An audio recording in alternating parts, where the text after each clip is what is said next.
The Real McCoys, starring Walter Brennan, created by Irving Pincus. Want you to meet the family known as the Real McCoys. That's Grandpappy Amos, the head of the clan. He roars like a lion, but he's gentle as a lamb. And now here's Luke, who beams with joy since he may take Miss Luke McCoy.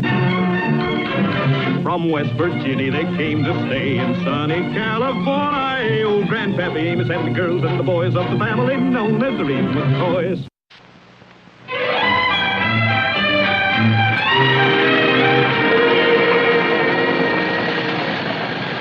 Back so soon, Senor Grandpa? And I never expected to make it. It's pretty fast driving, Luke. Oh, Grandpa, we only passed 3 people on the road, and they was walking. Well, they was a-running. Look, son, this car's right in the prime of life, and you go to pressing her like that, why, the first thing you know, she's going to fall apart and spill her gizzards all over the ground. Blast it. That pal's in trouble. Hold on, Senor Grandpa. The couch is not in trouble. Well, what's that noise? Something's in trouble. Well, the noise is coming from the house. It's just... Grandpa, sounds like something fierce is loose in there. Come on, Luke. You don't understand.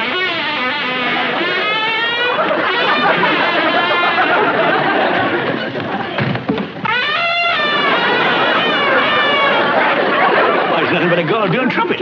Well, sure enough. Well, what'd you think it was? Why, with the sound of it, I thought we was going to have bear steak for supper tonight. Well, Luke, where'd you get that darn fool thing? Well, I got it from Mr. Curtis, my music teacher. Must be a new way of punishing him. Now, will you two stop being so darn silly? It's an honor. If little Luke learns to play the trumpet better than any of the other boys, he'll get in the school band. Ain't that wonderful? Yeah, if you like bad news. Grandpa, that's no way to talk. I don't think you get the right idea about music. Now, music is supposed to be a comfort to the soul, you see. I told you, Kate. I told you they wouldn't like my trumpet. Now, don't you fret yourself. Well, if they won't let me practice, I'll never get in the band. Don't you pay them no mind. This little boy has got his heart set on getting in that school band, and nobody's going to stop him. He's going to practice on this trumpet till he learns to play it. Now, go ahead, little Luke, play.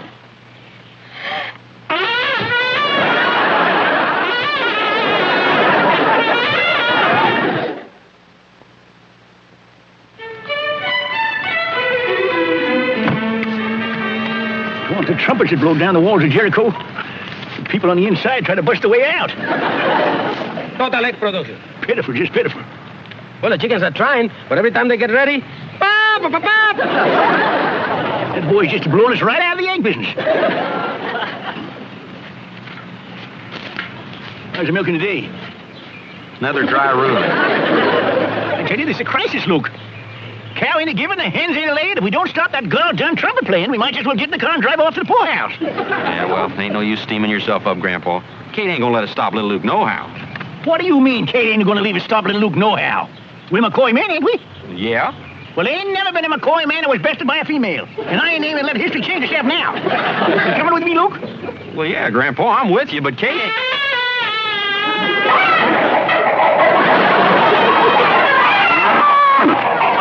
It's just heartbreaking, Luke. Them poor dumb animals, they can't talk, but listen to the pitiful way they're suffering.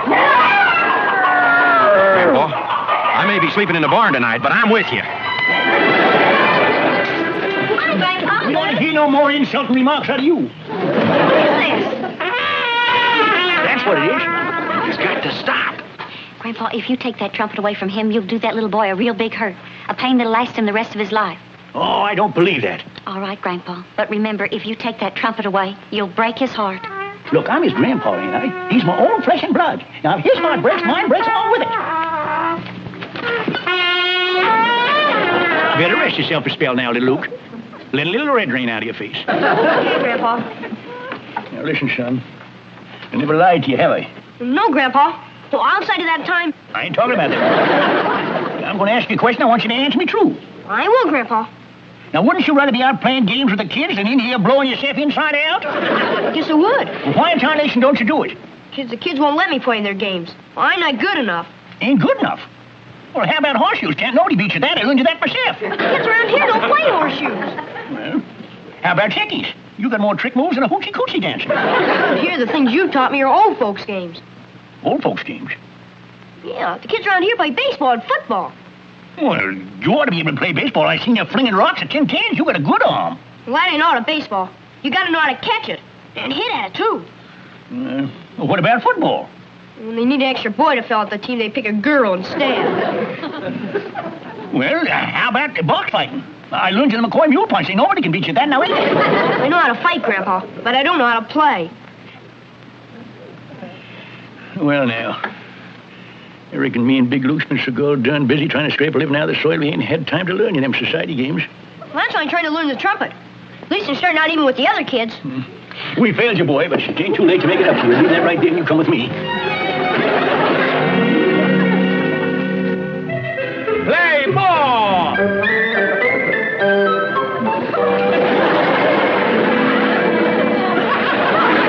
You've been winding up for 5 minutes. Come on and throw the ball.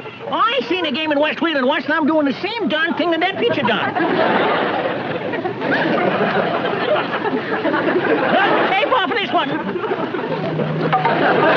One. Oh, jeez. Don't swing so hard, son. You screw yourself right in the ground. That's all right, little Luke. You just keep your eye on the ball. Maybe next time you'll miss it closer. Throw me the ball, King. Never mind. I forgot you're a female.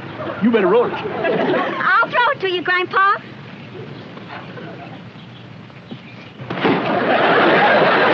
Done show off.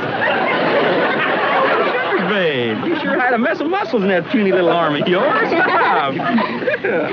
In case you two forgot, the only thing we're trying to learn, little Luke, is baseball.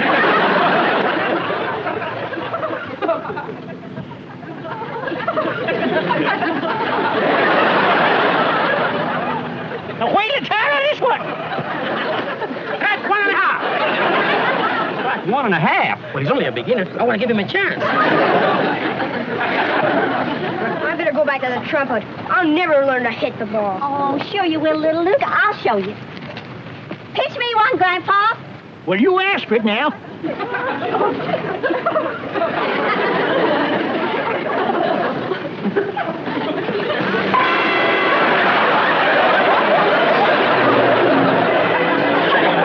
No wonder the boy can't learn baseball. It's a girl-done female game. Now, little Luke, remember what I told you. You call out a whole lot of secret numbers, but when you yell, let her fly, Grandpa heaves a melon at you, you catch it and you hightail it for the goal line.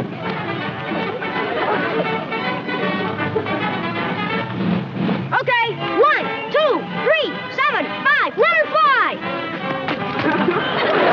Look, hit me. What's the matter? I can't encourage myself.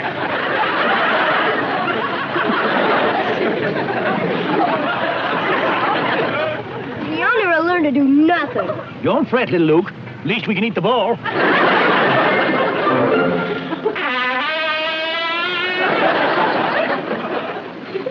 Ain't that beautiful? Don't you worry, little Luke. You're going to get in that school band, because we're all behind you. You're going to love every dead blasted note that comes out of that infernal horn, no matter how pitiful it is. Now, leave a rip, boy.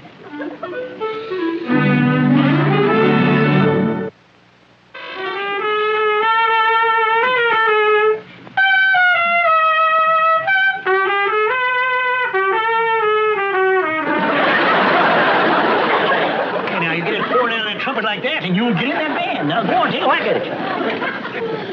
That's more like it. Really getting better? I said so, didn't I?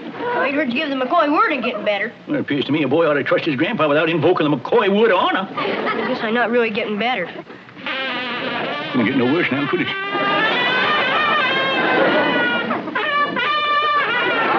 All right, little Luke. You practiced long enough. Well, the tryouts is tonight. How you expect him to get in the band if he don't keep honking? Well, he ain't gonna learn nothing with you grinding him down to enough. Come on, little Luke. I'll give you some chocolate milk and cookies so you'll have strength for tonight. That woman of yours is sure getting feisty these days. Yeah, well, I don't know, Grandpa. Maybe Kate's right. You have been pressing the boy. He don't seem to be getting no better. I hate to admit it, but it's still a punishing sound. Grandpa, I could make prettier music just snapping my suspenders. Of all the things that little Luke can't do, he can't do trumpet playing best of all. He's got to get in that band. Elsewise, he goes through life thinking he ain't as good as somebody else. Poor little fella. If we could just think of some way we could... Huh? What? I'm thinking. I got it. That music teacher of his, Mr. Curtis. Yeah? He's a judge in the tryouts, ain't he?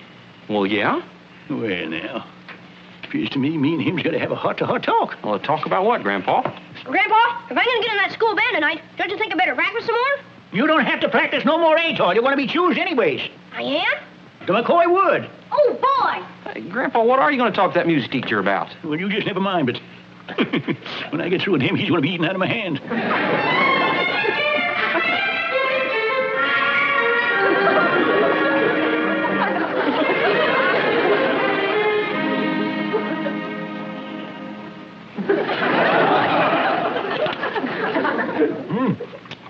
It's delicious. Now, you look like a kindly sort of a man, Mr. Curtis. I try to be. Yeah, well, just keep it chomping. You had a soft spot in your heart, too. I guess I'm human. You like to try a peach? Oh. And you're a kind man, too. Yeah. Mr. McCoy. Now, just a minute. You better suck on that peach of yours. It's dribbling down your chin here. Here, let me put this on so you don't get no peach stains on your suit. Now, Mr. McCoy. Now, you being an understanding man and having a soft spot in your heart and being a kind man, I guess you understand why I come over here to talk to you about? Well, I think I can guess what it is. What you want is for me to... Now, look, if you think that peach is good, you just sink your teeth into that pear. No, Mr. McCoy, I've got to judge your grandson just the same as all the others, purely on merit. You haven't tried the grapes yet. I want to be fair and square. I get a watermelon out in the car. I appreciate all this. And I understand how anxious you are for your grandson to get into the band. But he's not going to make it unless he's better than all the others in the tryouts tonight. Well, That's the way it's got to be. an honest man would have told me this before he ate up all my fruit.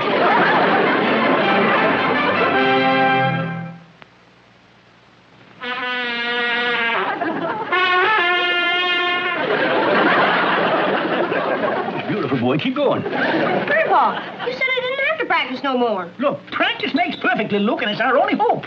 Luke said you went to see little Luke's teacher today, Grandpa. What do you have to say? Oh, me and him had a sort of a discouraging talk and vice versa. Always think there's something unnatural about a man ain't got no sneakness about him. What's the matter? Just looking at that lemon makes my mouth all funny and watery. Well, look the other way and keep... It does? Honest, Grandpa, I won't be able to play another note. See? You can't, huh? Well, I wouldn't worry about it, and you don't have to practice no more today. But, Grandpa, you just told him practice makes perfect. Well, I just decided everything is perfect. And I give you the McCoy word he's going to win the tryout tonight come a tootin' time.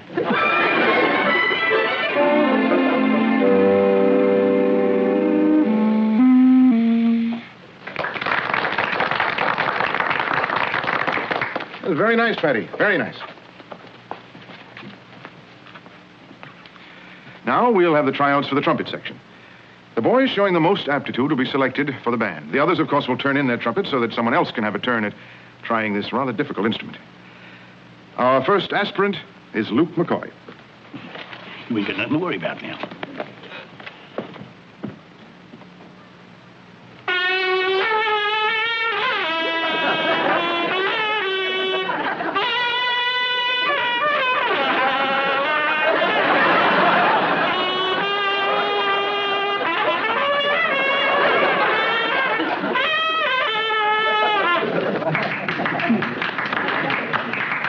I knew he played miserable, but he outdid himself tonight. He'll still do better than anybody else.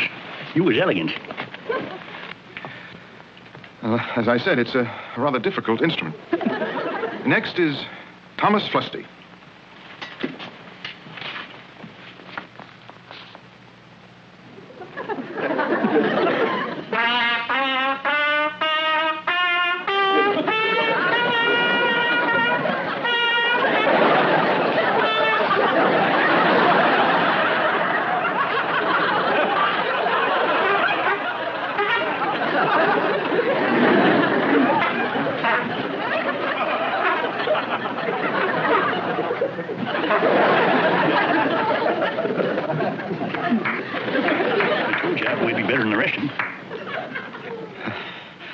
As I mentioned, it is a very difficult instrument. Next, we will hear from Roger Gordon.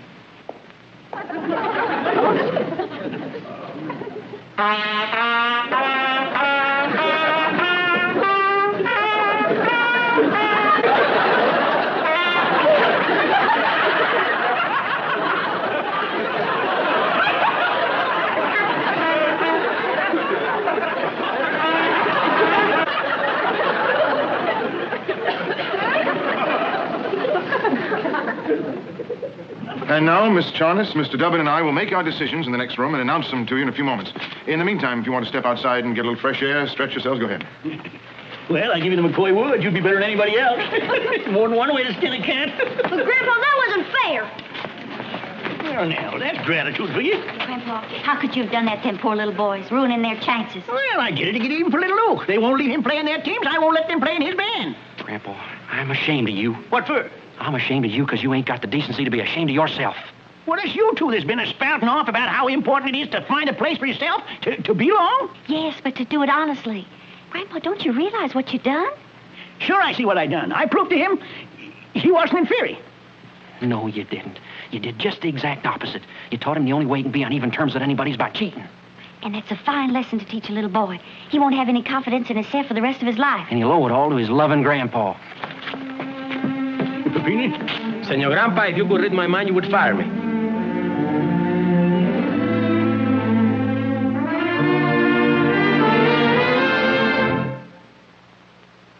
As for the trombones, come in. Oh, Mr. McCoy. Mr. Curtis and you others, I'm going to hate myself with every word I say, but I guess the less I say, the better. Them boys out there that was slobbering in the trumpets and couldn't play was because I was sitting out in front of them sucking on a lemon. Mr. McCoy, I'm surprised at you.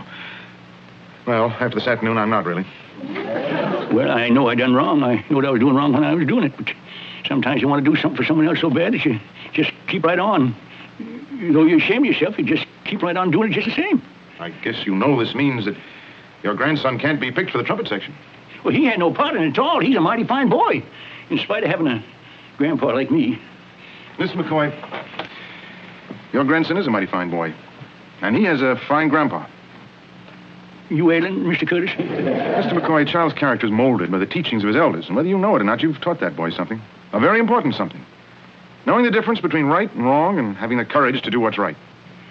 I don't know as a folly. Your grandson has already turned in his trumpet. Well, I'll be. I reckon I might as well turn in these lemons then. There's enough here for a couple of head colds and a dashy influenza.